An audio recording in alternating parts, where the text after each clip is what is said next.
So all right guys आज पनि लिएर आइसकेको छु एउटा अनबक्सिङ भिडियो र अनबक्सिङ हुन गइरहेको छ मिक्सर ग्राइन्डरको जुन मिक्सर ग्राइन्डर एकदमै पावरफुल मिक्सर ग्राइन्डर भनेर पनि म भन्छु किनभने यसको एकदमै पावर त्यस्तै गरी EI सिस्टम समेत यसमा चाहिँ इनबिल्ट भएको छ त्यो सबै जानकारी म तपाईहरुलाई दिँदै अब अनबक्सिङ तर्फ नै लागौं है त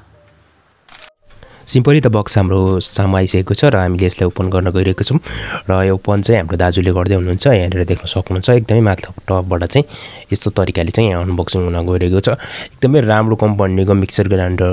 रहेको छ भन्ने सुनेको छु खासै मैले पनि यसको उपयोग गरेको छैन पहिलो चोटी नै मगाएको यो चाहिँ दाजुले मगाएको र अब हेरौं यसको अनबक्सिङ कस्तो हुँदैछ सबभन्दा पहिले त माथि डकुमेन्टरी त्यस्तै गरी जारको बिर्कोहरु माथि दिइरहेको छ त्यस्तै गरी यहाँनिर एउटा सानो लबटको चक्कु दिएको छ जुन चाहिँ तपाईहरुले खोर्सानीहरु निकाल्नका लागि पिसेको खोर्सानी निकाल्नका लागि एकदम सजिलो र त्यस्तै गरी चलाउनका लागि पनि एकदम उपयोगी हुने खालको रहेको छ त्यो भए सबभन्दा पहिला चाहिँ जारको बिर्कोहरु यहाँनिर देख्न पाएको हामीले पायौं र त्यस्तै गरी यहाँनिर चाहिँ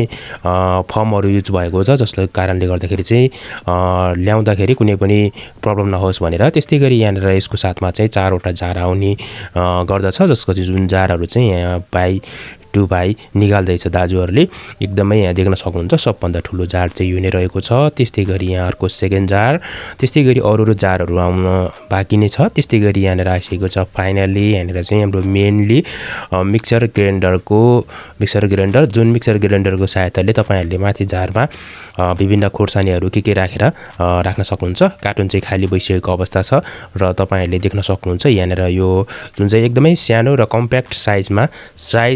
नजानु होला एकदमै राम्रो तरिकाको काम गर्छ यसले र यसको भोल्टेजको कुरा गर्नु पर्दाखेरि मैले तपाईहरुलाई डिस्प्लेमा दिएको छु भोल्टेज एकदमै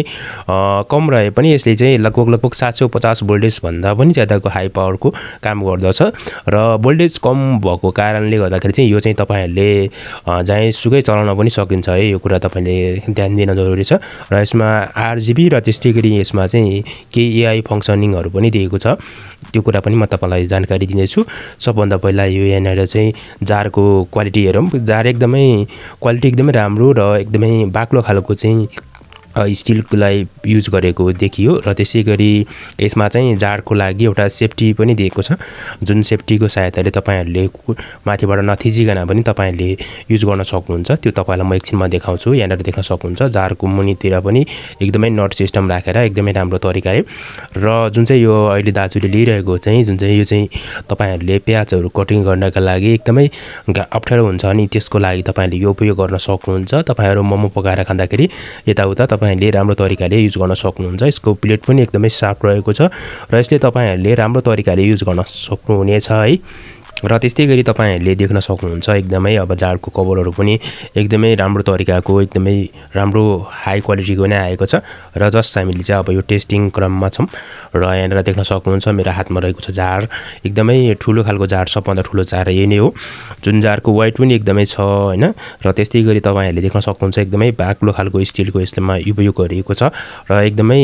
दरो पनि रहेको छ र लङ लास्टिङ टिक्छ भन्ने चाहिँ यहाँनिर हामीले कुराकानी पनि गर्दै छौं र यसमा तपाईहरुले मैले भनेको थिए सेफ्टी दिएको छ जुन सेफ्टीको सहायताले तपाईहरुले यसलाई नपक्डिकन पनि तपाईले युज गर्न सक्नुहुन्छ र यहाँनिर अब दाजुले टेस्ट गर्दै छ सबभन्दा पहिला त हाम्रो यहाँ टेस्टिङ सुरु भइसकेको छ र यसलाई हामीले ओपन गर्छौं र तपाई आफै सुन्नुस् यसको साउन्ड है त के बता के रुनी थियो क्या हल्ला गर्दैन नोइज के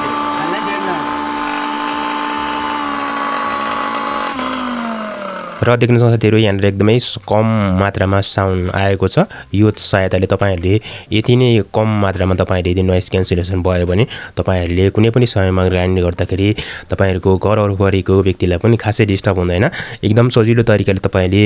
आफूले चाहेको अचारहरु ग्राइन्ड गर्न हो खोर्सानीहरु पिस्न भयो सबै कामहरु तपाईले एजन एभ्रीथिङ यो कामहरु तपाईले गर्न सक्नुहुनेछ र किचन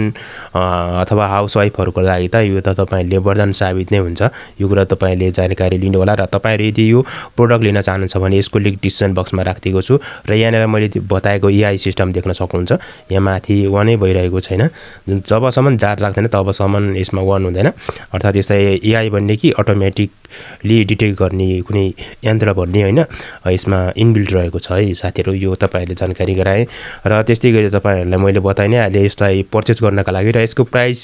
चाहिँ तपाईँहरूले डिस्प्लेमा देख्दै हुनुहुन्छ यहाँनिर रहेको छ, यानि कि 7000 आइसी चाहिँ रहेको छ यसको प्राइस। र तपाईँहरू यदि किन्न चाहनुहुन्छ भने तपाईँहरूले किन्न सक्नुहुन्छ। यसलाई कहिलेकाहीँ डिस्काउन्टमा पनि आउँछ है साथीहरू, यो तपाईँलाई म जानकारी गराउन चाहेँ। र अब फेरि फाइनली यसको टेस्ट हेरौँ मैले,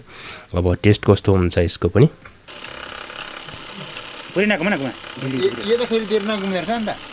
यो प्याज हालेपछि मात्रै कस्तो यो त स्पिड नघुम्दो रहेछ नि त, यो चाहिँ स्पिड नघुम्दो। यो प्याज काट्यो भने यसलाई थाहा भइसक्यो स्पिड छैन, स्पिड छ नि यसरी हात हाल्दैन। यहाँ यो एक स्पिड बाइक घुमेको छैन। र फाइनली तपाईँहरूले देख्न सक्नुहुन्छ एकदमै कम मात्रामा घुमिरहेको थियो, किनभने यसको एआई डिटेक्ट भएको थियो, जसको कारणले गर्दाखेरि चाहिँ यो एकदमै कम मात्रामा घुमिरहेको थियो। र त्यस्तै गरी हामीले अर्को नेक्स्ट टायरलाई पनि ट्राई गऱ्यौँ, यो चाहिँ स्पिडै घुमिरहेको थियो।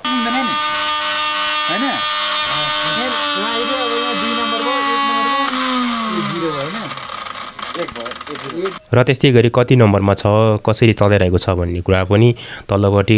RGB लाइट इन्डिकेटर भएर तपाईँहरूलाई सजिलो तरिकाले युज गर्नमा एकदमै राम्रो हुनेछ। सो आई होप तपाईँहरूलाई यो प्रोडक्ट अनबक्सिङ भिडियो राम्रो लाग्यो होला। लाइक, सेयर, सब्सक्राइब गर्न नभुल्नु होला।